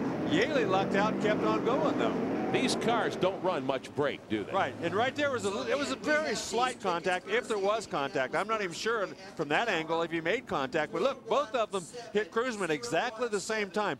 And when you're bouncing around that much, when you can't drive that thing very well when it's clear up in the air, and that's exactly what was happening. They don't steer well on 2 wheels, right. do they? If the wheels aren't touching the ground, you can't drive them.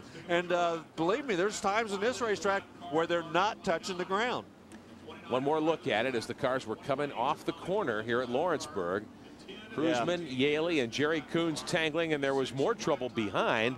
Yeah, it might have been Hollingsworth back there who got tangled up with him briefly as well up over the berm. And there was a couple of other cars who got hooked up. One car went around, not over, but that was Hollingsworth. So yeah, Brian Hayden in the 2H there as well, and Kent Christian was in that mess too. So all of those guys, and Jason Robbins, I guess, also involved. Corey Cruzman out of the race car trying to help Jerry Coons get pointed in the right direction. We'll be back for the restart. The green just flew at Lawrenceburg. 9 laps to go. Stanbro continues to lead in the 57 car. J.J. Yaley is second, but there's lap traffic separating the two. Yaley off the second corner gains a lot of ground. Yeah, he's really moved his way around here, and he's only got one lap car in there, and he seems to have that thing pretty well dialed in right now. That's the car of Critter Malone, the 97C, the yellow car. There's Stanbro scooting away. Yaley's got a fast race car, certainly knows his way around here. Does he have enough time, Larry Rice, with 8 to go? Well, it's going to be difficult. Jay Drake behind him and having another good run, but all those guys in heavy traffic right now. John Stanbro's been very cautious all race long. Yellow flag again, another car over the berm in turn 2, and that brings out a yellow. The 26, Mike Spencer, who was up in the top 5 from California in the BWB car. He has stopped up there, and that brings out the yellow yet again. And I promise you, John Stanbro did not want that yellow flag, because he had this happen to him at Hopstock, where he had the race pretty well in hand. There was a red flag that cost him the eventual win. Take another look at what happened here as Spencer got into some trouble and got up over the berm. Remember, we told you at the top of the broadcast, there he is up headed toward the turn 4 wall. The fences are way back here, but the racing surface, there's a distinct berm, a distinct edge to the racetrack. Right, there's a distinct berm to the racetrack, and then it's flat up there on the top, and it looked like he just got up and over that thing and you know, just stopped the race car. They're going to try to push him back off, get him back out. But look at that curve down there. You can see it's not just a little bit of a cushion. That's a real curve, like you see at any street, on any street corner in the country, really. And if you slid into it with the sidewall of your right rear tire, that's going to be quite an impact. Well, that's exactly what you got to do. You've got to get up and against it. But if you hit it running sideways, it's going to knock. It could knock your, give you a flat tire. So you got to be careful when you hit that thing. So Corey Kruseman, who is certainly a contender to win tonight from the outside pole, has come to grief along with Jerry Coons. This is Tony Elliott in the 11 car, has our other onboard look. And there's a look at what's been thrown up. That's loose stuff that's been pushed up to the high side of the racetrack. Yeah, and that is the curb, and that is probably 8 to 10 inches deep right there. So it's a very, very deep curve. You touching it and hitting it are two different things. You want to touch it, but you don't want to hit it hard. Getting ready to go. 1 lap till the green. We're inside, 7 laps to go when the green comes back out. I was going to say inside 10 to go. Just got the word from the United States Auto Club officials who are up here in the tower with us. The 23 laps are complete of 30, so we'll have 7 remaining. Yaley looking around on the top side. What's he doing, Larry? Is he searching for a place to run that car out there? Exactly. He knows he's going to have to pass Stanbro, so he's looking for a place to do that. Tracy Hines has moved up from that 23rd up to 7th spot right now. Great drive unheralded for the veteran Hines. Green and going, 7 to go. Yaley swoops around Critter Malone again. They put him back to the last completed lap. And here he comes to challenge Stanbro. Yeah, 6 to go. Stanbro's been down on that inside corner. It looks like Yaley's trying to run the outside. Both of them run the same place down in 1 and 2, but 3 and 4 might be the place where Yaley makes his move as he runs the top and Stanbro runs around the bottom. 5 laps to go. There are 5 to go, and here's J.J. Yaley going for the record-tying 19th national feature win. Stanbro pulls him 2 car lengths on the backside. Right here, he gets a big run because he gets a better run off the corner. He's going to try to run down under him and give him a big slide job. Can't quite do it there. Oh, in trouble. Jay Drake has spun, and the yellow comes out again. Wow, and this is, again, not a good thing for John Stanbro with just a few laps to go. And Yaley is the last guy you want to see in your, well, they don't have mirrors, but he's the last guy you want to see behind you. But this will revert to the last completed lap for the restart, so Stanbro will be the pole sitter again when the green returns. So at least he gets to start up front. Yeah, he's still got the lead, but he's got to be very careful because Yaley has figured out a way to get through 3 and 4 and to get around him. Now, this is a battle for Hines. Oh, that curve we talked about, it just bit Jay Drake. He got against it a little too hard, threw the front end way up and over that thing, and he couldn't control it, and he spun out. Tough break for Jay Drake. Now, last night, he was in the top 5 at Cocoa. When we talked about how in the first, well, we've run 5 nights. This is the 6th night of the series. The first 4 nights, Drake was in the top 5 all 4 nights. Top 3, actually. 14th last night after a spin. And a similar situation tonight. They will refire the 67, and he will try to come back up through the field, but he'll have to do it from the back.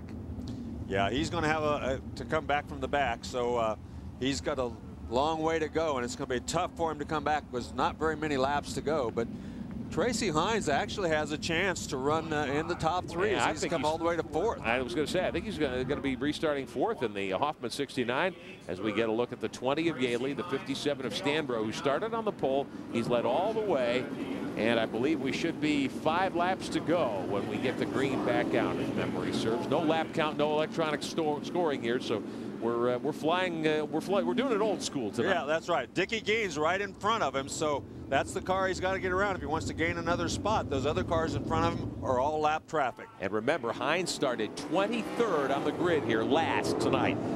5 laps to go. We're back underway. Stanbro, your restart leader. Yaley is second, going for the record-tying national win of 19 tonight.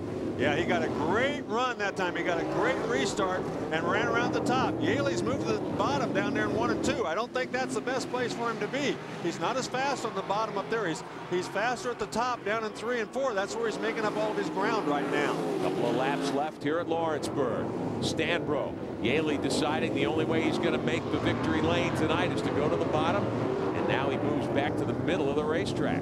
Yeah, right. It just looks like he lost all this momentum. He had a lot of momentum. He was really all over Stanbro, but after this restart, he's kind of lost his momentum, and another car stopped, and that's Derek Davidson. Davidson stopping. Caution waves yet again. He is off the racetrack, over the berm, and stopped. So the Truckers 24-hour road service 17B will require some help.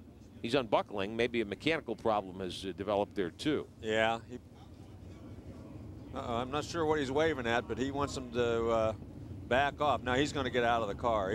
Evidently something is broken. They're going to have the wrecker come get him. And that's a good move by Derek Davidson. If something did break, he steered the car off the racetrack. Yeah, he got, at least was all out of the harm's way, but he's getting out of the race car and says, no, we got to have a wrecker. I think that's what he's telling the officials right now. Davidson started 12th last night at Kokomo, finished 6th, so he's had some good runs this week, but this will not be one of them tonight. Looks as though he might have, I wonder if he took a clod of dirt in the face or something like that. He looks as though he might have had the wind knocked out of him. Davidson slowly off the racetrack. We'll take a timeout. Be back.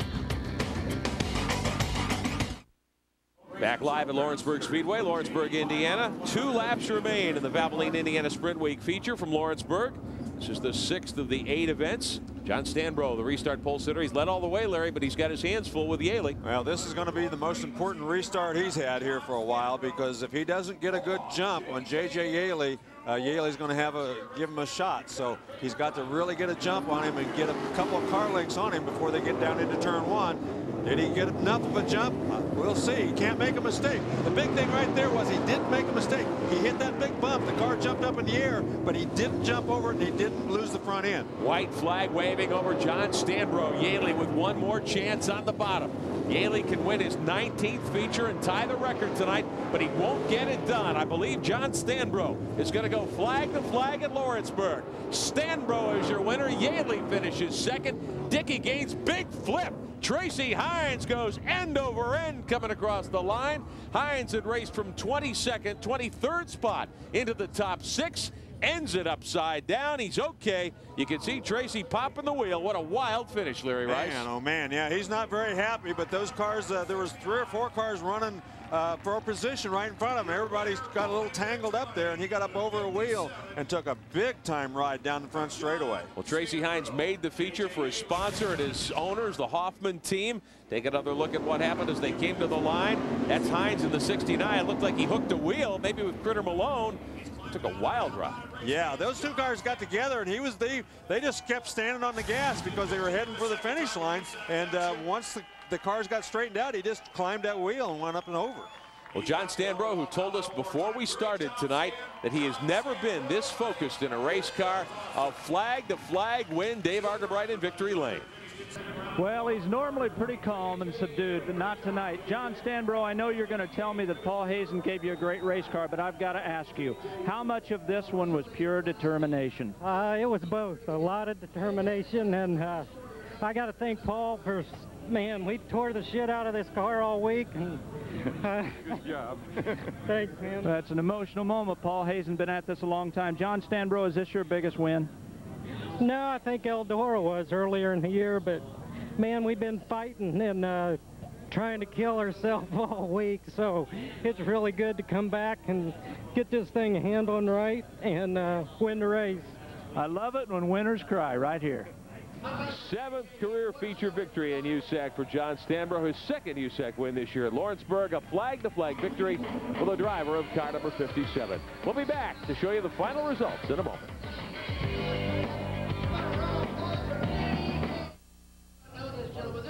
Yeah, a little bit overtime tonight at Lawrenceburg, but the USAC National Sprint Car feature is in the books. John Stanbro with a flag-to-flag win. Yeah, well-deserved. He's run very well all week long, ever since the series started. He almost won a couple other races, but tonight, even J.J. Yaley couldn't stop him. Yaley certainly tried inside, outside, every way he could think of. Couldn't get there. Yeah, he tried everything. He did everything he could. And Dickie Gaines had a great run. I mean, he started out not so hot. I mean, he was running in the, back in the back, and he came through there very, very strong. Bud Kading, a good run. And Eric Gordon, who we talked about earlier, mostly a pavement guy. He did a great job. Kading, of course, the winner last night at Kokomo, backs it up with a nice fourth here tonight. They have struggled this year, but certainly a good couple of nights for the young driver from California. And Dave Argerbright, John Stanbro is certainly very emotional in victory lane, even though he said this wasn't his biggest win ever. You know it meant a lot to him. Oh, absolutely. And I've got to say one more thing, Rick. With 68 race cars in this heavy, fast racetrack, I kind of gritted my teeth when we started this evening because I figured we'd have guys upside down all night. All night, all these races, just that one exception with Tracy Hines upside down at the end, these guys did a great job. And one more thing, John Stanbro is probably going to remember this race for a while. He's really going to remember that victory lane interview for a while, don't you think? Yes, that will certainly go down in the record books in many ways. There's no question about it. John Stanbro is your winner tonight at Lawrenceburg Speedway, and a victory that certainly meant a lot. We certainly hope you've enjoyed our coverage here tonight, Larry Rice. We saw a little bit of everything. We certainly did, but most of all, we saw some great racing. Paul Hazen, the car owner, great job for him. Saturday night, 10 o'clock Eastern, coverage of USAC from Pikes Peak, the Silver Crown cars, the sprints, and the midgets. Next, coverage of the SCCA Oregon Trail Pro Rally on Speed. For Larry Rice and Dave Argerbright, I'm Rick Benjamin, congratulating our winner, John Stanbro. Thanks for watching. We'll talk to you next time here on Speed. This is David Kavanaugh. David Kavanaugh,